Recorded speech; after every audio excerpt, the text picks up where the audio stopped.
Welcome to the EV Ready podcast, featuring industry leaders and their perspectives on electrification, hosted by EV Ready Energy. Hey everybody, thanks for joining the EV Ready podcast, and I am honored today to have the VP of Investor Relations at Avangrid, Charlotte Ancel, on the podcast today. Thanks so much for joining. Chris, thanks for having me. And, Charlotte, obviously, our relationship isn't new. We worked with each other briefly, but ever since that, and I know I always say this to you, but since we met in that meeting in New Hampshire when you worked for Eversource back in the day, I always was impressed with how you understood utilities, how they worked, your approach towards energy, clean energy, and couldn't be more grateful that you are here to talk about it today. Well, right back at you. Yeah, I'm excited to talk. Awesome. And so I think the best thing, if you could give everybody a background as to who you are and what you do, that would be like an awesome start to understand just the history that you've had in the utility space. Absolutely. So at Charlotte Ancel, I have been in the clean energy space for about 12 years now. I started out as a lawyer in a law firm in Vermont, actually doing litigation, so defending supermarkets and slip and falls where you did a jury trial over like a $30,000 claim because somebody had claimed that they had hurt their neck. And right away, I felt like it was just completely sucking my soul and not, I've had lots of phases of like, this is not what it was supposed to be like. And that was one of those phases. Sounds like accounting for me. Yeah, exactly. Like you just know I have a place, but it is not here. And so then at the time I was in Burlington, Vermont, and there was a lot of controversy around the relicensing and continued operation of the Vermont Yankee nuclear plant. That was one of the fleet of nuclear plants in the Northeast that was owned by Entergy. And Entergy had actually gotten the federal approval to move forward, but there was the state had the ability to weigh in on the permitting. And so I actually worked as like law associate number 10 on that proceeding. And I was very interested in it. It was my first legal activity in a state commission. So, as utilities and generators, we are in many cases regulated by state commission, both on cost and safety. And so that was my first experience with it. And I was really, really interested in it. That was right at the time where natural gas was like going to be the savior of everything. And so you would go to these conferences and they'd talk about shale and how we have limitless supplies of natural gas and it's going to push this country forward. And, that was really only about a decade ago. And you heard some stuff about solar and onshore wind and electric vehicles, but not a ton. And then I specialized as a lawyer in utility work, and I started doing legal work for the utility in Vermont, Green Mountain Power. And I hit it off with their CEO, who was like a real visionary in the solar electric vehicle and later battery space. Now that batteries had not yet really come onto the screen yet. I've always admired their approach. Yeah, really interesting approach. And that was actually one of the utilities that's helped start a construct that's now commonly referred to as net metering. So they provided like they provided like... They were one of the first ones? I didn't know that. Even before there was a state legislative support for it, they provided a tariff where if you were a customer and you put solar panels on your roof, you would be paid effectively like 6 cents above the retail rate for their output. So that was the beginning of it. And, I think so many of these things in clean energy, that idea ended up needing to have some nuance and more detail to it. But to start, we can't get like too obsessed with trying to make something perfect right out of the gate. That was a really bold and important step forward in the beginning. And so then I started doing legal work just for Green Mountain Power. And then I actually got the opportunity to go in-house and be the general counsel and later the vice president of power supply, which I really enjoyed. I worked there for 4 years. I was at Eversource then. I got recruited to go to Eversource to lead their clean energy regulatory function, which was an interesting experience. And then I had been in some meetings with some folks from ChargePoint, including yourself, and they were looking for some new energy to focus on the utility part of their business and partnerships. So I got to be at ChargePoint, which I loved. It was one of my most favorite jobs that I've ever had, and focus on utility partnerships and utility policy and work. And then right in the middle of COVID, I was concerned. I was going back and forth from Silicon Valley back and forth to the East Coast. And I was concerned about how that would be sustainable in a COVID and post-COVID world. And I kind of was thinking, what am I going to do? And the folks at Avangrid came to me and asked me to run the regulatory function for our 8 utilities. We have a utilities part of our business and a renewables part of our business. The regulatory function actually sets all of the rates for those 8 utilities in the Northeast. And so I have done that for the last 3 years. That's actually been my most favorite job that I've ever had because of the people and the energy and the issues. And then just very recently at the start of this month, I got asked to be the head of investor relations for all of Avangrid, so the renewables side and the utility side. So I'm now lead the team that interfaces with all of our investors, sell and buy side analysts, and credit rating agencies, which is also just a really, really interesting. I feel super grateful that I get to do the role. Well, congrats, and what a responsibility to take on. It's so exciting. Charlotte, I don't know if I ever told you the story, but obviously ChargePoint is based on like the West Coast. Yes. But it has such a strong contingency in Boston, and all the folks that were leaders at ChargePoint, they all knew you from Eversource. And I guess I forgot that you were at GMP, but now I'm remembering. I think I met you when we were at Eversource, but I just remember like the local excitement in Boston when you were joining ChargePoint was real. Doesn't always happen when somebody's joining, and we were grateful to work with you. That was for sure. I remember when we were at ChargePoint, you answered a very basic question so well, and I wanted to be the first question to ask you in the podcast. For most people, that I think the 2 big things that are different between electric cars versus gas cars is that they're tied to a network and they affect the grid. Yeah. Those are like, kind of the 2 big things. And I don't think the world generally appreciates how affected the grid is. And some people have really strong opinions in one way or in the other way. So the question I want to ask you is, what is a utility? How does it make money? And what are utilities generally good at? Oh, great questions. So let me start. I'll explain, and I'll focus my answers in on electric utilities.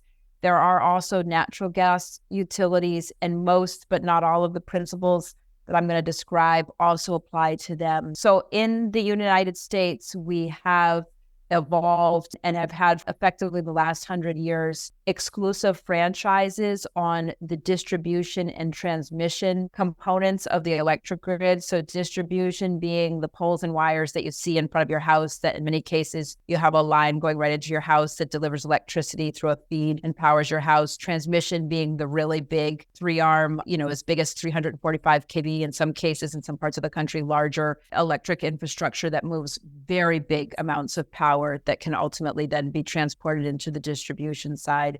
So in each of our states in the United States, one utility gets what we describe as a franchise to provide electric service on the distribution and transmission side. And as customers, we don't have the ability to choose, I don't want to work with that utility, I want to work with this one. So we have what is described as in each state in the United States as the regulatory compact, which means the electric utility is a monopoly. Its customers cannot choose to do business with it or not to do business with it. And it has all kinds of theoretical incentives to not do well by its customers.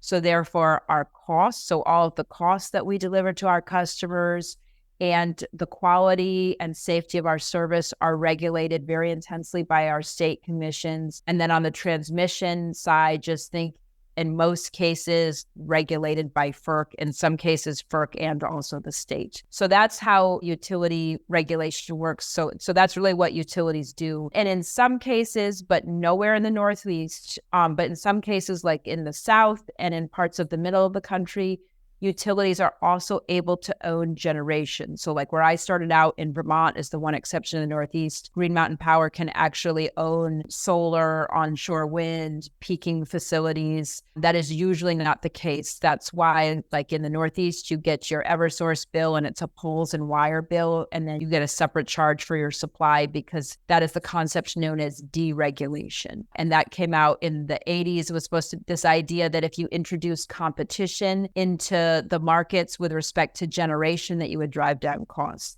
That ended up, in my opinion, we could do another podcast on being a flawed premise. I think the data will show that's a flawed premise, but that's a conversation for another day. So to answer your question directly about how do utilities make money, it flows from that. So we are allowed in our rates to recover all of our expenses, and meaning our operating expenses. So think in your business, like what we describe as O&M. And then we are allowed to also capitalize all of our capital assets. So our poles, our wires, our trucks, we depreciate them out over their useful life, which I feel like in the utility useful life is it's like an eternity, like 40 years. And then we earn a return on the equity component of those capital investments. And so that is how we make our money. So I love that question because it sounds so complicated. How do utilities make money? We make money and we generate net income on our business when we build capital assets that are accepted as being, there's these terms used and useful and prudent. Basically, they are approved by our regulators and we recover them in our rates over a period of years. And like most businesses, we run our business about half debt, half equity. So our debt costs are just a straight pass through on our rates. So just about virtually on the utility side of the business, our sole driver of earnings is that return that we get on our capital investments. So utilities certainly have a natural incentive to make very strong and important and customer serving capital investments. So to invest in the distribution and transmission grid. Awesome. Okay. Yeah. And one reason I wanted you to talk about it is there are so many times when talking to customers about the different rate tariffs that exist across the country, they all look so different. Sometimes you go to one side of the river versus the other side of the river. And sometimes there's almost like a reflex to think, why is the utility being allowed to charge this demand charge? Right. And I think it's helpful to understand actually why they all look and feel so different. No, it's a great point. And with respect to all of our tariffs and rate structures, when we do these, they're called rate cases. So a big part of my career has been working on rate cases. I've now worked on them in every state in the Northeast, but Rhode Island. And that's exactly what we're doing there is setting what's the overall cost to serve our customers in the coming year. So it's that expense plus basically a return on our capital investments. That's what our total rates are that are set. And then we also have a principle so you think of that as like we're baking a pie. So that rate case sets what the pie is. And then there's this thing called rate design. And you hear about it a lot in like clean tech world. Everybody wants to talk about rate design, rate design. Rate design is this idea of, okay, you've baked what the total pie is in the rate case, like what's the total cost to serve customers. Rate design and tariff work is how do we apportion that total cost to different types of customers? So like in some cases, and I would understand and agree that I think demand charges are intellectually one of the toughest, or intellectually they're understandable. Emotionally, they're one of the toughest and most unfair, like, come on, man, things in our whole world. But that's what that is, of like this principle of how do you, like if we all go out to dinner, who's going to pay? And we get one bill, that one bill is what's come out of the rate case. The rate design and tariffs are like who pays for what when we split the bill up. So it ends up being a very interesting issue that gets super wonky and at times very hard to follow. It's so interesting. I know you've always been a clean energy advocate, clean energy leader. What should we know and understand about utilities as it relates to electrification and incentivizing electrification? Like, what are the opportunities for the utility? What are their concerns? The question that's always asked, can the grid handle EV? And how should customers and companies go about engaging with utilities when they're trying to electrify? I'll start with one thing that I think is important to understand, and it's going to feel very counterintuitive. And I wouldn't know it if I hadn't worked so deeply in utility finance and rates. But one thing that's really important to remember is that utilities do not make money. We sell more electricity. We don't make any money on that. And I've had so many people that have said to me with strategic electrification, you should be excited because you're going to put in a bunch of heat pumps and you'll sell more electricity, you'll make more money. That ends up, and there is a side benefit that I'll hit in a second for us, but that ends up not being the case because our rates, except for a couple places down south, all of the utilities in the United States, their rates are, so our revenue, so how much electricity we sell is decoupled from our profits. So we have mechanisms in our rates that reconcile if we sell more or less electricity. And the concept there was, from a regulatory standpoint, as efficiency was becoming popular in like the 1970s and 80s, you don't want to give utilities incentives to not encourage people to use less electricity. So that's one important thing. However, I have so much excitement about strategic electrification for clean tech and utilities. And I think that we all have so much more in common than different, because it is in utilities' interest to sell a ton more electricity, because when we do that, so long as it's for good reasons, like through heat pumps, electric vehicles, et cetera, our rates are set on the amount of electricity we sell. So we have more units over which to spread our fixed costs because we're selling more. So all things being equal, our rates come down, which creates more headroom for other capital investments. So utilities incentives, I would say without exception, are naturally at the highest level, totally aligned with strategic electrification. However, as you click down, like with most things, you start to have disconnects. So one would be the role of the distribution grid in terms of making it updated. So the distribution grid in the United States was designed 100 years ago to be a centralized grid, right? That moved power from like one big nuclear, like a Vermont Yankee or oil-fired or coal plant, across the whole utility network. So that's how our current grid, by and large, is designed. That's now evolving to have a decentralized thing where, we once had maybe 10 generating resources. We now have 100,000 distributed energy resources through a service territory. There's a lot more complexity about how you manage that.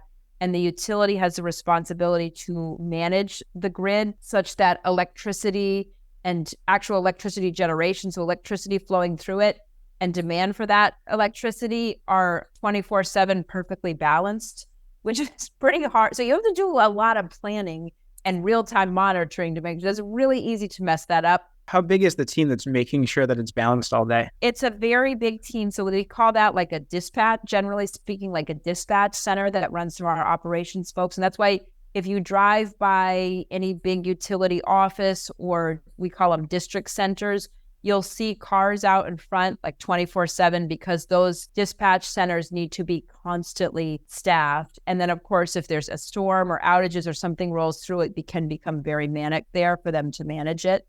So yeah, it's a big thing. It actually drives the material aspect of our costs on the expense side. And the folks that do that work are just super devoted, in many cases, unionized workers that just provide incredible value, and just really appreciative of the labor unions and all the people that do that work, because it's super important and it exceeds my understanding. But I just know that it keeps happening and they have very few issues with it, which is pretty amazing. So as you introduce more distributed resources, though, everybody starts to freak out, because that is by its nature more complicated. So that would be an area to watch. There is also, I would say not for Avangrid, but for some utilities, there is an anxiety around who owns those resources. So like say you put in a big battery, it's not a generator. It's holding energy and then dispatching it into the grid when you call it. Say it's like 100 megawatt battery. There are some utilities that think because that battery needs to be able to, if you're going to use it for reliability, you have to call on it all the time, that the utility should own that battery and be able to pick it out and dispatch it and oversee everything. Again, at Avangrid, we actually don't. We take a broader view of that third-party ownership of resources like that, so long as we have a strong contractual agreement that we can hold the operator responsible, we can test it, we're more comfortable. But that ends up being an issue with many reasonable utilities take issue with that. So that's another one as you extend. And then the last one I would say is just who pays for all of this. As I said, it's a natural incentive for us to want to make capital investments to support the Northeast states hitting their ZEV mandates. But then there comes the question of that's a lot of investment. So all things being equal, that can cause big increases to rates in each state, and customers and politicians don't like that. So who pays for all of this transformation and at what speed can also be something. Oh, and then I guess finally, how could I forget? Interconnection. So we have this process that you have to go through when you want to interconnect a distributed resource into our service territory. And I would say that that's, in my view, the single biggest pain point for developers, and an area that across the board, every utility needs to continue to work to get better at.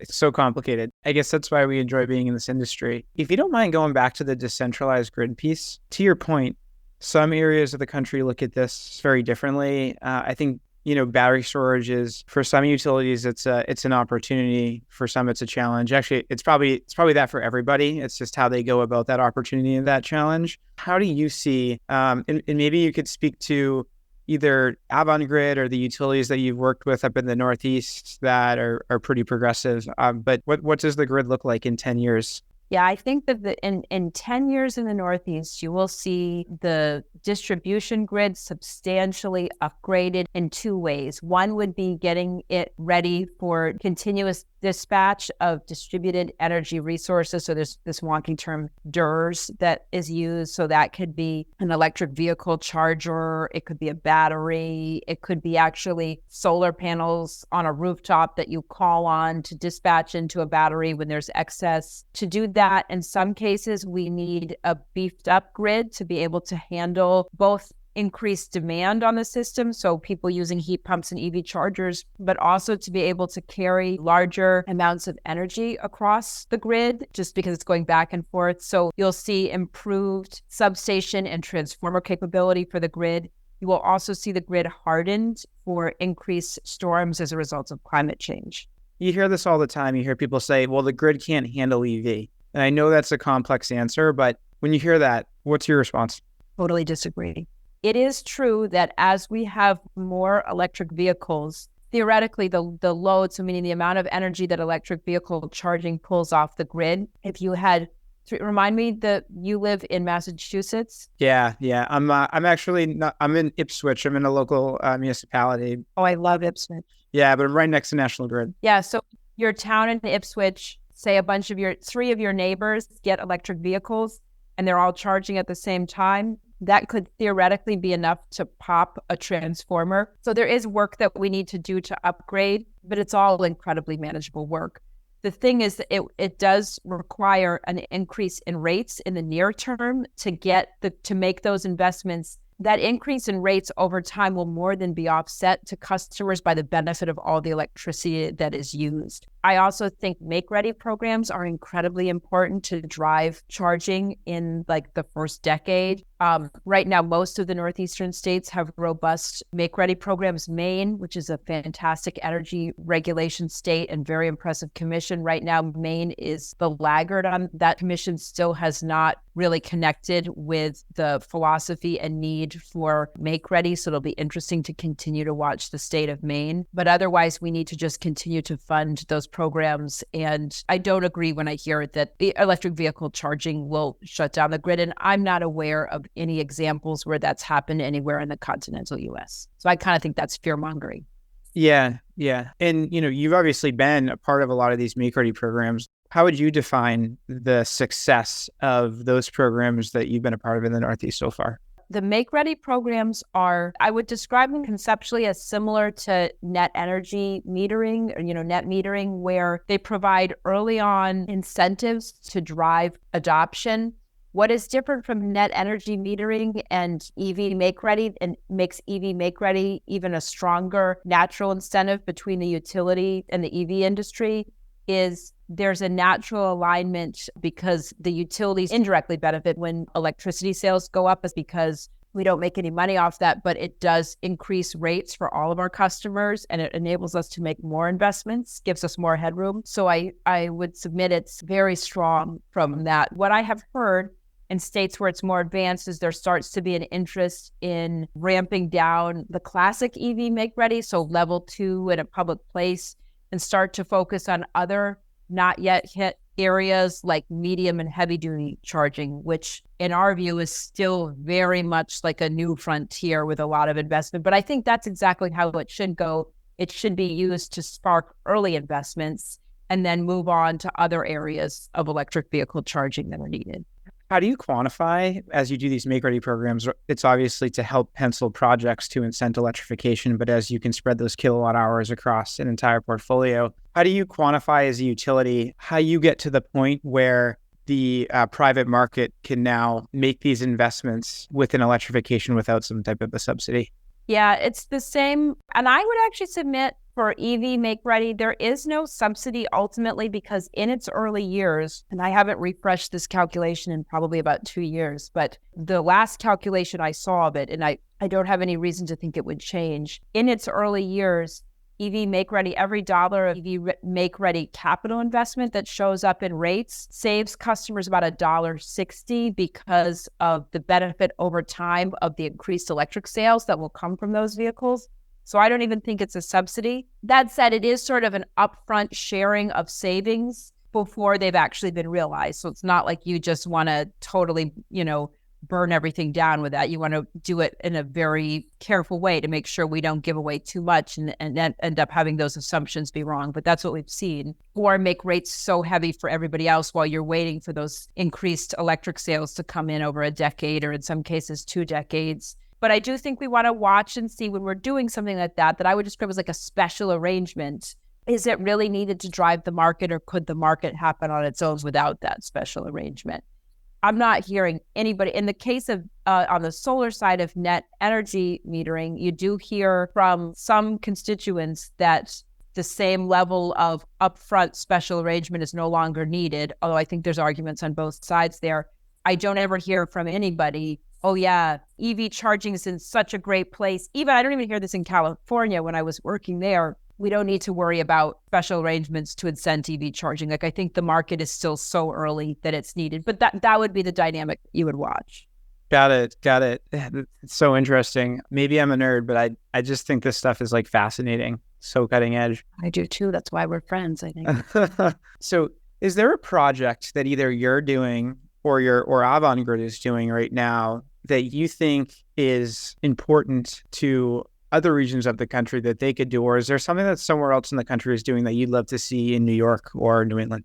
Well, I would call attention on the renewables side of our business to the Vineyard Wind project, which is it is in construction now. We are projecting that its construction will be completed by the end of 2024, and it will be the largest offshore wind project in the United States. So it will provide about enough electricity to power 400,000 homes and businesses in the state of Massachusetts. And it will do so at a cost that is, generally speaking, competitive with if you went out on the spot market right now and bought a power entitlement to a gas-fired plant for about 3 years, it would be, generally speaking, commensurate with that. And we are expecting that cost competitiveness will go up with time as energy costs continue to go up over time. That's an escalated rate under that contract. So I think that's about as exciting as it gets. There's been a lot of difficulties, if folks follow offshore wind at all, with building these projects. With the projects were all bid at a time when interest rates were at historic lows, when there was no COVID, no inflation. And then as all of us that are in the offshore wind space have gone to actually build the projects, all of those things, it's supply chain issues, inflation, COVID, interest rates increased, those things all happened. So developing offshore wind is not an easy thing to do. And so when that project, and we've really stood by that project and managed it super tightly, we've learned so much and are gaining incredible efficiencies as we build it. And, you are basically attaching 1,000-foot turbines to the seabed off the coast of Massachusetts. So it's a pretty intense thing. That's something I am really excited about and just really proud to be part of an organization that's supporting. And I hope that more of us as utilities and energy companies continue to put our energy into projects like that, especially the scale of that project is, I think, it's very easy to do something at a small scale level. It sounds great. It makes a great press release. But to do it, you're not really putting that much at risk to do it. But to put a level of capital like this at risk and do all of this, it's something I find very energizing and exciting about. And I am going to go for a boat ride in the spring to go see them. And I would certainly encourage folks to reach out to me at Investor Relations at Avangrid as that project goes into service, because we're going to be looking to facilitate as many people as we can to go out and see it, because we really think it's historic. What does it take to balance the grid when you have an asset like that that's generating that amount of power? Yeah, well, we work with ISO New England. In New England, we work with ISO New England, and they also, sometimes to me, it's like they forecast out like a millennium in advance or an epoch in advance about what supplies are going to do But that's why they do that really beautifully. So we've worked very closely with them. What's also really interesting about that project and all of the offshore wind projects that there've been some difficulties, but each of our states have very aggressive offshore wind mandates. So there will be a lot more offshore wind projects. They all have undersea transmission networks that transmit. That I think is pretty amazing. And that is a real new uncharted territory to build transmission lines undersea that are so vastly complicated. It's not just like the 4 lines that go to power Martha's Vineyard. It's a whole very intense network moving a ton of electricity back and forth to the mainland. It's pretty interesting. What an incredible, like for me, inconceivable construction project that is. Yeah. It must take a special group to be able to pull that off. Yeah, it's very counterintuitive. I mean, another one that I would mention at Avangrid, that is one that's gotten national attention. And I mention it just because I think to do things in the clean energy space at scale is really hard. And there's just this cycle where it starts off really good and you get a lot of positive press kudos. And then it starts to get really difficult. And then everybody talks like a lot of trash and says that you shouldn't do it. You don't know what you're doing and it's going to fail. And then you keep going, and then it oftentimes can work out. We are building, and we actually have started building it again, a high-speed transmission line. So one of those big lines that I talked about, but it's not a utility line. It's what they call a merchant line that's going to move power from Hydro-Quebec up in Quebec into Boston, and it runs through the state of Maine and then ultimately into Massachusetts.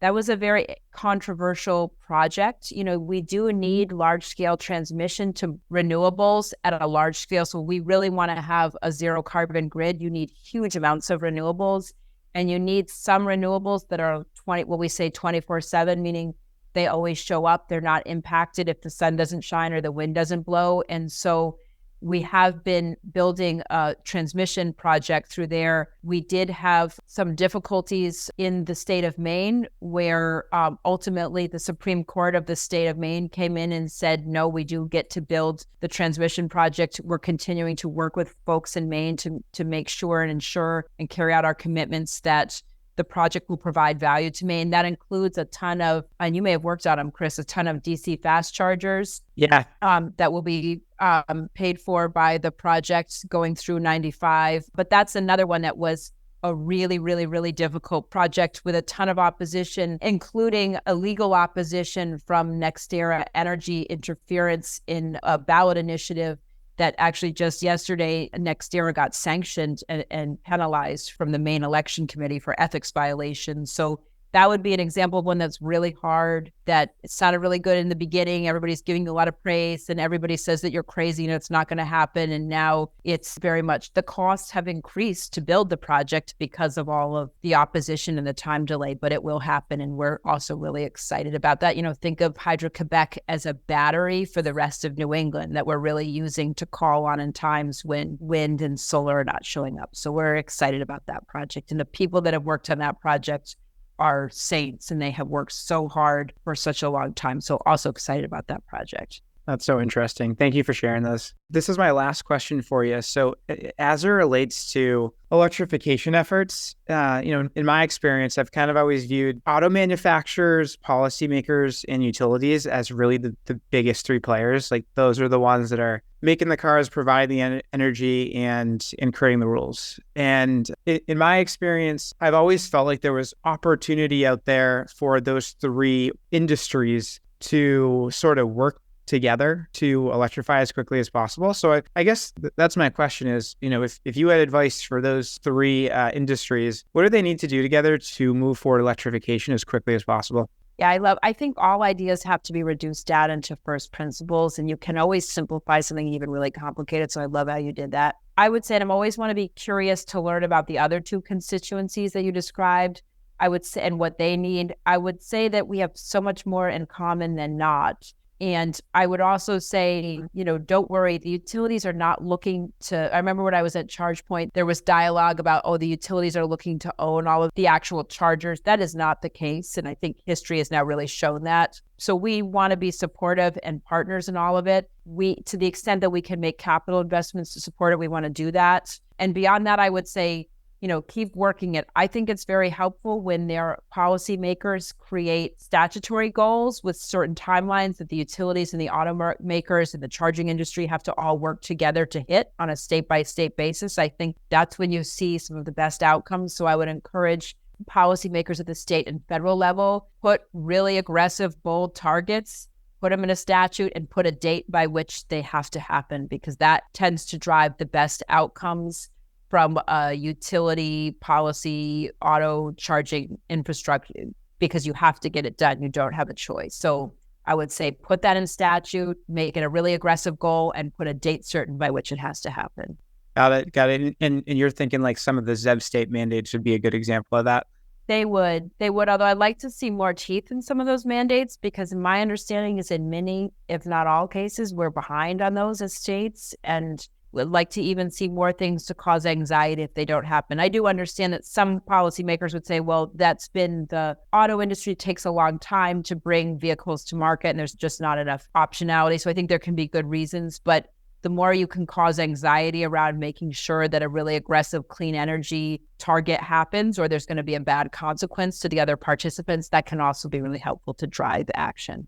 I obviously spend most of my time in ZEV states, and it's not because there's ZEV states. It's because, maybe it is because there's ZEV states. I certainly live in one. But when I'm in a lot of these states, it's really easy, especially if you have a Tesla. It's really easy to get around. Like, the range anxiety really isn't there. If you have a universal electric vehicle, sometimes obviously it's a little bit more difficult on the universal side. But having worked with so many car dealers across the United States over the past couple of years, and you get to the airport, you rent a car. What do you think I'm going to rent? Obviously an electric car. And it's interesting. What I found in some of these more rural states is the range anxiety can, in many cases, be real, where between the airport and the place that I'm going to, an electric charging station doesn't exist, or it's a level 2 charging station. And it's just going to be so important. And I think that's where the utilities play their role, is making sure that the infrastructure is there so people can feel confident in the experience they're going to have when they go buy the car. Yeah. And then obviously we want the cars to be built incredibly as well. But it's so interesting how cyclical and how much each one of these major parties affects each other. And I think the chicken or the egg argument is relevant when you're talking about all of them. Totally. I also would love to see at the federal level to have DC fast charging infrastructure. I once heard that it would take about 10,000 fast chargers across the US to have them, placed with like 30 to 40 mile distance on all of the major interstates. And I don't see why the federal government, I think the federal government should step in and do that and provide funding for it as just a basic necessity. I don't see how it's any different than utilities or that, last mile service or phone service or highways. To me, it would be a basic infrastructure investment that needs to happen. Yeah. Well, this was an awesome 50 minutes or so talking to you about all this. Thanks for taking the time. There. No, and I just would say feedback for you. The generous, curious spirit that you have is exactly what folks on the clean tech side that are looking to advance objectives with utilities and policy makers should have. What I notice is people that have that type of energy, that they bring them in, don't start from a place of contempt, but start from I'm curious, tell me about what you need. What does it take to get it done? Those are, in my view, the clean tech folks that move the ball the most for all of us. So I think your energy and spirit and approach to all of this is what we all need to be channeling. So I really appreciate it. Thank you for the kind words. Right back at you. Yeah, I'd love to figure out how to have this conversation every year or so, because I think like everything you're doing is changing so fast, and there aren't many people that are affecting change more than you. So I appreciate you joining, and until next time. Talk to you in 2024. Thanks, Chris.